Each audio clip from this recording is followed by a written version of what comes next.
पिछले एपिसोड में आपने देखा कि ऐश और टाइसन की बैटल आखिरी मोमेंट पे आ चुकी थी, जहां पर ग्रेंजा फैंगाम को डिफीट कर देता है। बट इसके बाद टाइसन अपने सबसे स्ट्रॉन्ग और लास्ट पोकेमॉन को भेजता है, जो कि था हेलियो। इसी ने टोबियास के आखिरी 2 पोकेमॉन को डिफीट करके टोबियास को हरा दिया था। ग्रेंजा अपनी पुरानी डबल टीम वाली स्ट्रेटेजी यूज करता है, बट किसी तरह से हेलियो उसको स्पॉट कर देता है और अटैक करके डिफीट कर देता है।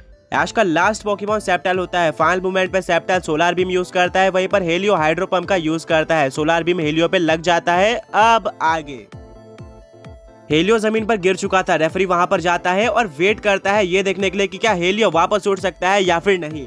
टाइसन पूरी तरह से शॉक्ड होता है। काफी टाइम वेट करने के बाद भी हेलियो उठ नहीं पा रहा था। रेफरी डिक्लेयर करने वाला होता है कि इतने में हेलियो कुछ मूवमेंट करता है और रेफरी रुक जाता है। टाइसन बोलता है, मैंने बोला था ना, मेरा हेलियो इतना इजीली नहीं हारने वाला, वो तुम्हारे सेप्टल को जरूर डिफीट करेगा। हेलियो ऑलमोस्ट खड़ा हो ही गया था कि वो वापस से नीचे गिर जाता है और इस बार फाइनली हार जाता है। रेफरी डिक्लेयर कर देता है कि हेलियो यानी कि टाइसन का लास्ट पोकेमॉन अब आगे लड़ नहीं सकता, यानी कि इस फाइट का विनर सेप्टाइल है। वहीं पर बैटल का विनर ऐश केचम है, क्योंकि टाइसन के 6 पोकेमॉन हार चुके हैं और ऐश का सेप्टल अभी भी बैटल फील्ड में खड़ा हुआ है। टाइसन शॉक्ड खड़ा हुआ होता है। वहीं पर ऐश को बिलीव नहीं हो रहा था कि उसने लिटरली टाइसन को डिफीट कर दिया है, जबकि एट्रो के पोकेमॉन इतने स्ट्रॉन्ग होते हैं। सेप्टल जो कि इस बैटल का हीरो था, वो काफी ज्यादा थक चुका था एंड वो भी जमीन पर गिर जाता है। बट इससे फर्क नहीं पड़ता था, क्योंकि वो ऑलरेडी इस बैटल को जीत चुका था। टोबियास, ब्रॉक, मिस्ट्री और सैना सभी लोग बहुत ज्यादा नर्वस होते हैं, ये सोचकर कि क्या ऐश जीता होगा या फिर नहीं। पर तभी एक अनाउंसमेंट होती है, ऐश केचम ने टाइसन को डिफीट कर दिया है, यानी कि ये टूर्नामेंट यहीं पर एंड होता है। टाइसन के 6 पोकेमॉन हार चुके हैं, वहीं पर ऐश के 5 पोकेमॉन हारे थे। ऐश का लास्ट पोकेमॉन सेप्टाइल था। ये सुनकर सारे पोकेमॉन ट्रेनर शॉक हो जाते हैं। ब्रॉक, मिस्ट्री, सैना सभी लोग खुशी से जंप करना स्टार्ट कर देते हैं। टोबियास अपनी आंखें बंद करता है और बोलता है, मुझे पता था ऐश ये कर दिखाएगा, और उसने टाइसन को डिफीट कर भी दिया।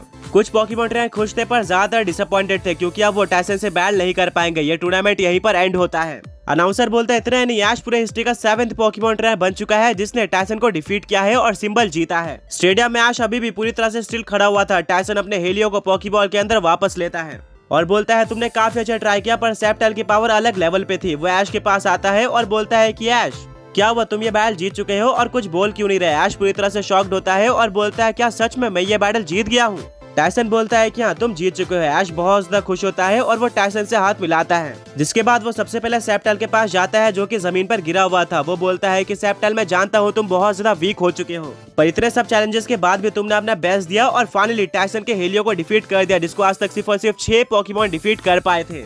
एंड अब तुम 7th पोकेमॉन ट्रेनर बन चुके हो। सेप्टल अपनी आंखें खोलता है और बहुत ज्यादा खुश होता है ऐश को जिताकर। टाइसन बोलता है कि यार, शुरू में मुझे बिल्कुल भी नहीं लग रहा था कि तुम मुझे डिफीट कर पाओगे, पर जैसे जैसे बैटल आगे बढ़ी, तुम्हारे पोकेमॉन्स और भी ज्यादा स्ट्रॉन्ग होते गए और तुम्हारे पोकेमॉन्स में बिलीव था कि वो ये कर सकते हैं। स्पेशली तुम्हारा सेप्टल, जिसने मेरे 2 सुपर स्ट्रॉन्ग पोकेमॉन को डिफीट किया था, ये डेफिनेटली काफी आगे जाने वाला है।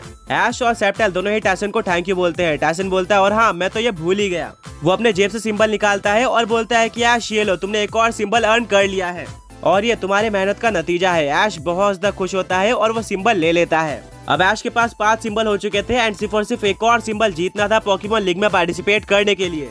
टाइसन बोलता है, ऐश, अब तुम्हें हमारे साथ में स्टेडियम के बाहर जाना होगा। जब भी कोई पोकेमॉन ट्रेनर मुझे डिफीट कर देता है, तो मैं उस पोकेमॉन ट्रेनर और उसके लास्ट पोकेमॉन के साथ स्टेडियम के बाहर जाता हूँ और उसको अप्रिशिएट करता हूँ। साथ में अब तुम्हारा और सेप्टल का बैनर भी बाहर लगाया जाएगा। ऐश और सेप्टल टाइसन के साथ स्टेडियम के बाहर आ जाते हैं, जिसको देखकर सारे ही पोकेमॉन ट्रेनर्स बहुत ज्यादा खुश हो जाते हैं। ब्रॉक, मिस्ट्री, सैना और टोबियास भी वहाँ पर आते हैं और ऐश को कांग्रेचुलेट करते हैं। टोबियास बोलता है कि तुम्हारे सेप्टल की पावर मुझसे ज्यादा कोई भी नहीं जानता है। मुझे आज भी याद है कि कैसे पोकेमॉन लीग के सेमीफाइनल में सेप्टल ने मेरे डार्कराय को डिफीट किया था एंड सबसे पहला ऐसा पोकेमॉन बन गया था जिसने मेरे डार्कराय को डिफीट किया था। मैं पूरी तरह से शॉक रह गया था। ऐश सभी को एक सिंबल दिखाता है, काफी लंबा सेलिब्रेशन होता है और इसके बाद ऐश और सेप्टल का बैनर वहाँ पे लगा दिया जाता है। देखते ही देखते शाम हो जाती है। टाइसन और ऐश दोनों ही एक दूसरे को गुड बाय कहते हैं और सारे पोकेमॉन ट्रेनर्स वहाँ से जा चुके थे। ऐश बोलता है कि ये मेरे लाइफ की one of the best battle थी। ब्रॉक बोलता है कि हम सब इस बैटल को देखना चाहते थे, बट हमने एक काफी ज्यादा अमेजिंग बैटल मिस कर दी है। स्टिल हम खुश है कि तुम ये बैटल जीत गए हो। सैना बोलती है कि हाँ, ऐश ने अब 5 सिंबल कलेक्ट कर लिए हैं। अब उसको पोकेमॉन लीग में पार्टिसिपेट करने के लिए सिर्फ और सिर्फ एक सिंबल चाहिए। वो हेक्टर से बैटल करने के काफी पास आ चुका है। ऐश बोलता है कि हाँ, मैं भी आखिरी सिंबल जीतने के लिए वेट नहीं कर सकता हूँ। टोबियास बोलता है कि मैंने भी ऑलमोस्ट टाइसन को डिफीट कर दिया था। उसका हेलियो बहुत ज्यादा वीक हो चुका था, बट सैडली मैं हार गया। स्टिल मैं काफी ज्यादा खुश हूँ कि ये सिंबल तुम्हें मिला। जब तक तुम पोकेमॉन लीग में पार्टिसिपेट करोगे, तब तक मैं अपना 5 सिंबल कलेक्ट कर लूंगा और तुमसे पोकेमॉन लीग में मिलूंगा। एंड मैं प्रॉमिस करता हूँ कि वो बैटल बहुत ही ज्यादा इंटेंस होगी, जिसमें मैं तुम्हें डिफीट भी कर दूंगा। फिलहाल के लिए मुझे यहाँ से चलना चाहिए क्योंकि मैं दूसरे क्वेस्ट में जाने वाला हूँ। ऐश बोलता है ठीक है एंड वो टोबियास को ऑल द बेस्ट कहता है अपने बाकी के जर्नी के लिए। दोनों ही हाथ मिलाते हैं। टोबियास बोलता है कि मैं होप करता हूँ कि तुम्हें जल्द से जल्द अपने लेजेंडरी पोकेमॉन से मिलने का मौका मिले एंड इसके बाद वो वहाँ से चले जाता है। ऐश बोलता है कि काफी टाइम बाद एक पुराने फ्रेंड से मिलकर अच्छा लगा। आगे बढ़ने से पहले पिछले पॉकी क्विज के विनर्स ये रहे और आज का पॉकी क्विज ये है कि पूरे पोकेमॉन एनिमे के अंदर वो कौन सा आखिरी पोकेमॉन रहा था जिसने ऐश को डिफीट किया था, जिसके बाद ऐश की जर्नी एंड हो जाती है।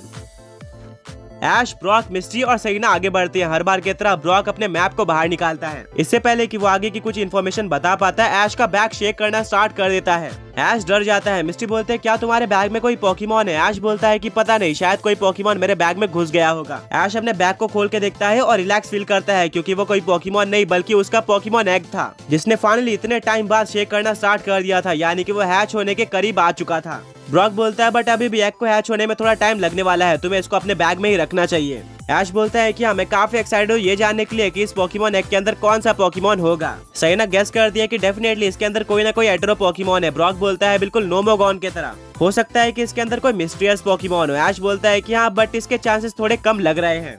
मिस्टी बोलते हैं कि अभी तो हम कुछ भी गेस नहीं कर सकते, कोई भी नहीं बता सकता कि इसके अंदर कौन सा पोकेमॉन है। अभी के लिए मैं ये जानने के लिए एक्साइटेड हूँ कि तुम्हारे फॉसिल से कौन सा पोकेमॉन मिलने वाला है। ऐश बोलता है कि हाँ, मैं इसके बारे में भूल ही गया था। ब्रॉक फॉसिल शॉप में बाहर निकालता है एंड उसको शॉपकीपर बताता है कि फॉसिल को बाहर आने में अब और भी टाइम लगने वाला है क्योंकि ये कोई नॉर्मल फॉसिल नहीं लग रहा है, या तो इसके अंदर एक काफी वीक पोकेमॉन निकलेगा या काफी स्ट्रॉन्ग पोकेमॉन। वेल, ब्रॉक अपना मैप निकालता है और बोलता है कि अब अगला क्वेस्ट मिस्टिक ग्रोव सिटी में होने वाला है एंड गुड न्यूज ये है कि हर बार की तरह हमें कोई और रास्ता सिलेक्ट नहीं करना होगा। इस बार हमें फॉरेस्ट के थ्रू ही जाना है जिससे हम मिस्टिक सिटी पहुंच जाएंगे। ऐश बहुत ज्यादा खुश हो जाता है और बोलता है मतलब हमारे पास मौका है एक नया पोकेमॉन कैच करने का। मैं काफी टाइम से एक एटरो पोकेमॉन कैच करना चाहता था। ब्रॉक बोलता है जरूर, इस फॉरेस्ट के अंदर बहुत सारे पोकेमॉन्स होंगे जिनमें से तुम किसी को भी कैच कर सकते हो।